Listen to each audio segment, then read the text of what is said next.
sometimes when you least expect it, really significant people come in, and I would certainly include Sally as one of those. So thank you for that wonderful introduction and for creating such a special event for people to come together to follow their inspiration.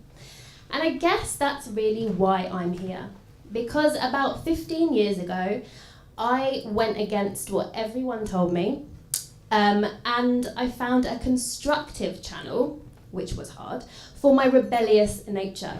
And ultimately, I followed my inspiration. I now run 2 businesses, with a 3rd launching tomorrow. And I'm a mum of 3, so apparently I like things in 3s. And I've honestly never felt stronger about my mission.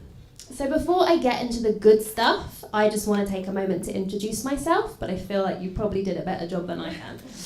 So my name is Kirsty Kianifard, and I'm a female empowerment coach, a energy body expert, and owner and founder of Uniquely Organic in Hove.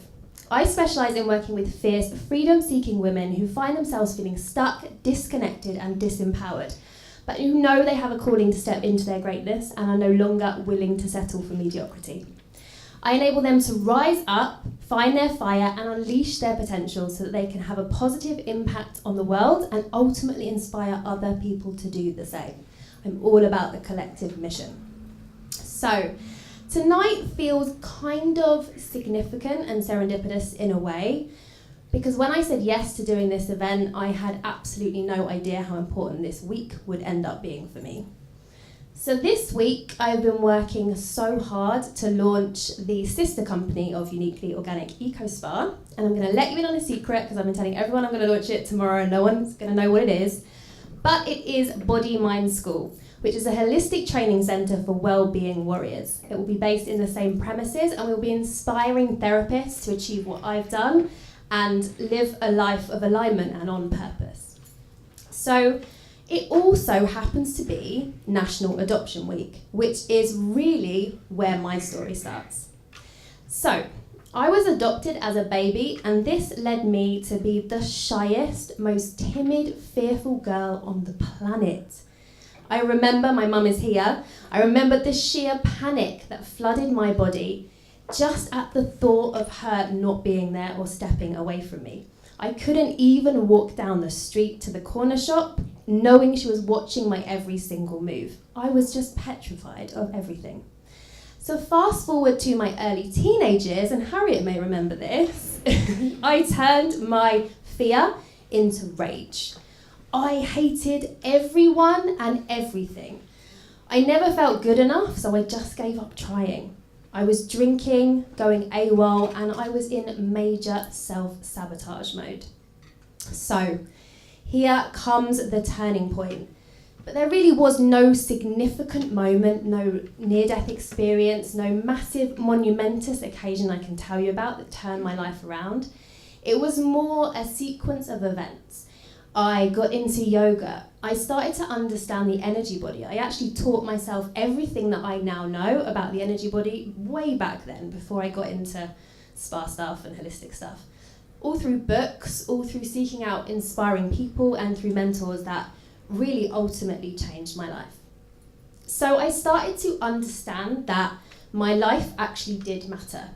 That I learnt to love myself and show myself that I was worthy of this life, and to be grateful for the second chance that I'd got. And I realised that I had a choice. I could continue down this destructive, soul-destroying route, or I could take my power back and smash this thing called life, or at least give it my best shot. So, from there to where I stand now, I have learnt so much. So to prepare for tonight, I asked myself, what nuggets of wisdom would I have given myself way back then if I knew what I knew now, and if I knew how my life would map out? So, first nugget, embrace what makes you different. Trying to fit into a mold that doesn't fit is just bloody uncomfortable, and it doesn't fool anyone. We all connect to authenticity. So if you're trying to be something that you're not, it's a massive waste of energy and it doesn't serve anyone. So I remember way back in school praying no one would find out I was adopted. I dreaded the question, why don't you look like your mum? Your brother doesn't look anything like you. Because I didn't want to get found out, because I desperately didn't want to be different. But I came to understand that it's that difference that makes me who I am. It's that difference that makes us as a society, as a culture, as a world, so colourful and so inspiring to one another.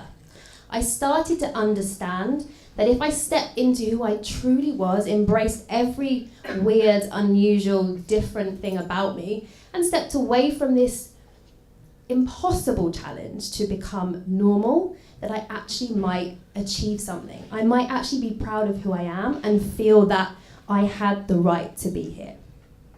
So my second nugget. Stop fighting for your limitations or you will get to keep them. I promise you, you will get to keep them. No one's going to take them away from you. We need to stop focusing on what isn't working and start focusing on what is. We need to try to commit to be the best version of ourselves, and if we slip up, not to be so hard on ourselves and just get the fuck back up. We must commit to this. We need to stop presenting our limitations to everyone we meet.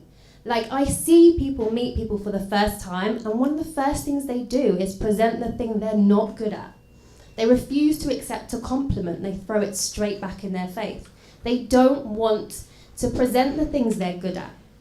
So I used to find myself saying, that's just not who I am. We just don't do things that way. I've just never been good at that. Oh, I know I'm not going to like that. And as soon as I understood that all I was doing here was simply fighting for my limitations, I was desperate to change the mindset. Why couldn't I do things differently? Why have we always done it like that? Is there a possibility I could challenge myself to do things differently? You are not your story. I really had to learn this. What happened to me as a child, the kind of start to my life, it wasn't a limitation. It was the best gift I could ever have been given. It taught me insights into the world that I couldn't have got in any other way. I have such a unique belief and concept around what family is, which enables me to encompass everyone. People I meet, people that support me, people that I support. And without that, I couldn't have experienced life in the way that I have. So my third nugget. A belief is only a thought you keep thinking. A belief is only a thought you keep thinking. This just is so huge to me. That's all it is. It isn't fact. We present these things like they're fact. We allow them to limit us beyond belief because we believe them, they are fact. So why not change the thought, change the belief, and set yourself free from a lifetime of limitations? A belief is just a thought that you've thought so often that you don't know any different. When this penny dropped, it blew my mind. When I work with clients, so often the reason they're not achieving their dreams or getting, from where they are to where they want to be is because of a limiting belief system. So often it's inherited, sometimes it's cultural, sometimes it's just simply a flippant comment someone made when you were a teenager. But we put it into that backpack, we lug it around with us for the rest of their lives simply because we don't question it. So a belief is just a thought you keep thinking. How empowering is that? My next nugget. Don't just think about what you can get, think about what you can give. This is massive for me, especially in the world of business. I apply this all of the time. If I want to bring in a new concept at work, if I want to deliver a new service, I always think, what can I give rather than what can I get? When we step into that idea of what can I get, we're generally coming from a place of lack. We're looking at it because we don't have something. We want more money, we want more clients, we want more, we want more, we want more. If we shift the mindset to how can we be of service, we totally change the dynamic. We focus on bringing in more, and ultimately it will probably serve your end goal. You'll probably earn more, you'll probably get more clients, but you shift the mindset from a mindset of lack. Now, I often apply this as well with my kids, those of you that have got kids. You know that moment when you're at a breaking point, where you're just about to lose your shit because everyone's screaming at you at the same time. Instead of getting so frustrated on why things aren't working out how I want them to be, because I deserve it to be a certain way, because I've really got my mindset straight so this shit should be working, I shift the mindset. I step back and I think, how can I be of highest service here? What can I give? And as soon as I soften into that place, the inspired thought comes, the opportunity comes to change it and make it different. My next nugget, get out of everyone else's business. Like, seriously, it has absolutely nothing to do with you, really. I am so grateful that I didn't grow up with social media at school. Like, school was hard enough, right? And now kids have to be exposed to everyone they've been to school with, what everyone's doing, what they're doing at the weekends, what parties they're not invited to, what clothes they're not buying. Like, the stress just looks endless. Luckily, my kids aren't at that age yet, but I'm dreading it when they get there. So, but the thing is, we're still, as adults, we're still on social media all the time. We're still scrolling, we're still comparing ourselves. We can see what someone the same age as us with a similar job is doing in Australia at exactly the same time of day. That stuff's weird. We're buying into the illusion that what is being presented to us is fact. We are spending so much time on what everyone else is doing, we're forgetting about our own lives. We're draining our energy. It is exhausting. Comparison kills creativity. If you've got that, get up and go. Sometimes I'm so inspired by the work I do, I can't wait to get my day started. I open my laptop, I make the awful mistake of going on Facebook, 5, 4, 3, 2, 1, oh, I'm stuck. My inspiration has gone. I'm comparing myself to everyone, to everything. So we have to start setting boundaries. We have to start changing things up and being responsible for how we spend our time and what gives us our energy. Go from a place of feeling, what feels good. If something doesn't serve you, drop it. You know, you can like hide people on Facebook now and they don't even know you're not following them anymore. But you don't have to keep seeing their stuff. Like, use those filters, that's what they're for. So it's just so important that we understand that now more than ever we're getting sucked into what everyone else is doing. When only, like, in my lifetime, that was an impossibility. Like, you just didn't know. You just didn't know this stuff unless you called their landline and they happened to answer. And you know, you could never see the image, you can never see the visual illusion that we get at the moment. So my next one, you're all going to probably sigh at slightly because it includes the word journey. So enjoy the journey, stroke process. I'm going to change it. So I know it's cliche to get everyone to enjoy the journey, but it's so important. When I work with people, we look at, okay, so you're here and you want to be over there. And everyone's focused on being over there, on achieving that goal, on getting to that desire. And from there to over there is pretty scary and almost impossible to figure out, well, how? I don't have the resources, I don't have the experience, I don't have what I need. So two things happen, overwhelm or I'm just going to give up. Now, what I want to talk about here is really this idea of the end destination is, there is no such thing. It isn't a thing. The end destination is not a thing. As soon as you start expanding into the process, into the journey, the end destination moves. It doesn't stay stagnant. So I'll give you an example. When I started university, I wanted to open Brighton and Hove's first organic spa the year that I graduated. So that year, pretty much to the date, I opened those doors, I walked into the spa, but I didn't just sit on the floor and say, okay, I'm done. I've achieved that goal. Because by the time I got there, I'd expanded, I'd grown, but so had my desires, so had my ambitions. I was dreaming of creating more. So what we neglect is everything we actually seek is within the process. So it's within the people we meet, it's within the experiences we have, the opportunities that unfold. It's the highs and it's the lows. That's what we crave. The end destination, there is no end destination. We keep evolving, we keep pushing. So remind yourself that it's the process that we're enjoying, not just the end destination. Follow your inspiration. Follow what brings you joy.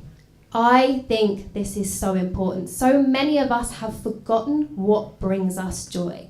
It's something I help my clients navigate time and time again, because as a child, we kind of go from, well, hopefully, from one joyful experience to the next, to the next, to the next, to the next. That's what you do as a child. As a parent, that's what you try to give your kids. Constant joyful experiences all of the time. And even if that just turns slightly sour, the guilt is unbearable. But when we become adults, we kind of go through this weird curve of getting serious, getting responsible, taking on a lot of responsibilities, serious stuff, mortgages, kids, and we lose it. We stop seeking our place of joy. And when I often ask my clients, what do you enjoy doing? The blank faces are scary. They go backwards. Well, I used to enjoy trampolining, but I can't do that anymore. I used to, and it's this distant. It's like, okay, so what do you enjoy now? I don't know. I haven't got any time for that. So when we tap into this place of joy, and in energy work, it's kind of tapping into this feminine, this receiving energy, that we start to get inspired thoughts, we get creative energy, we get the next step. And for me, it's just so, so important. I have a firm belief that it's not our responsibility to know how we're going to get from A to B, but it absolutely is our responsibility to act on our own impulses when they come, and to use those gut instincts and to make that next step. That navigates your next step, the place of joy, the place of inspiration. It's something I have devoted my life to. I have no idea what the next 10 years will hold, and I'm eternally grateful for that. I don't want to know, but all I know is I will continue to live from a place of inspired choice and out of joy. If it doesn't feel good, I just won't go there. So my final nugget for you guys is the meaning of life is rediscovery. I heard this recently and it spoke to my soul. The meaning of life is rediscovery. We are ever evolving, we're constantly moving, everything is changing. Stagnation is the dangerous place. No momentum is the dangerous place. When things start to feel lacking or stuck, this is when we need to start rediscovering who we are. It's meant to be a life experience. It's meant to be a process. It's meant to be a constant evolution of getting to know ourselves better and what brings us joy. So the meaning of life is rediscovery. So use that. Keep coming back to who you are, what you want, what you can achieve, and challenge all these limiting beliefs. They don't have to be that way. So I'm just going to close this talk with what I find to be one of the most powerful mantras and quotes that I live by. The only thing worse than giving up is wishing that you hadn't. Thank you.